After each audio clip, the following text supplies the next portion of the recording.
All right, well, Iran has been funding proxy wars and terror groups across the Middle East, setting up bases in Syria and making consistent threats against the West.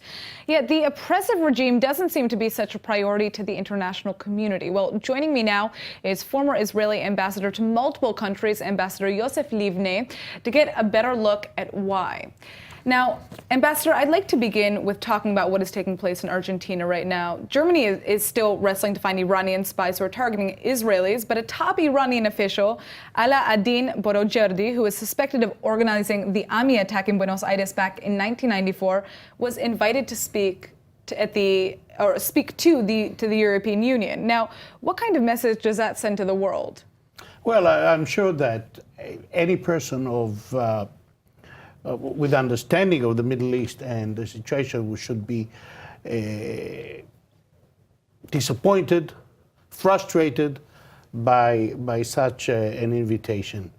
Instead of hunting down those who are responsible for the terrible events which took place in Argentina in the early 90s, namely the bombing of the Israeli embassy and the AMIA building, people should not be invited to speak in front of parliaments or any other associations. So why is this happening?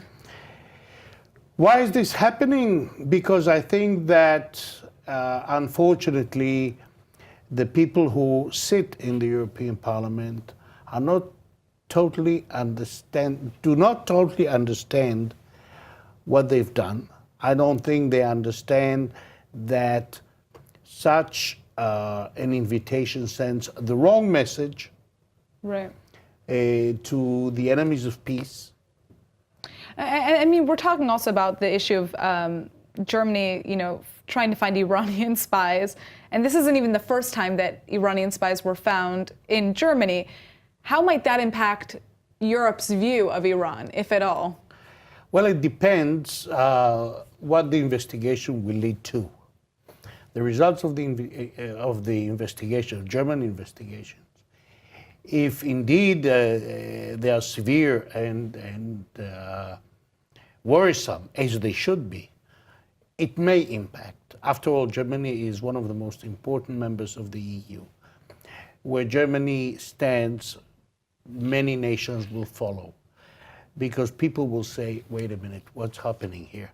Here we have the Iranians. We signed the nuclear deal with them, and yet at the very same time, we have people linked to Iran, or Iranians themselves, perpetrating acts of espionage in our countries.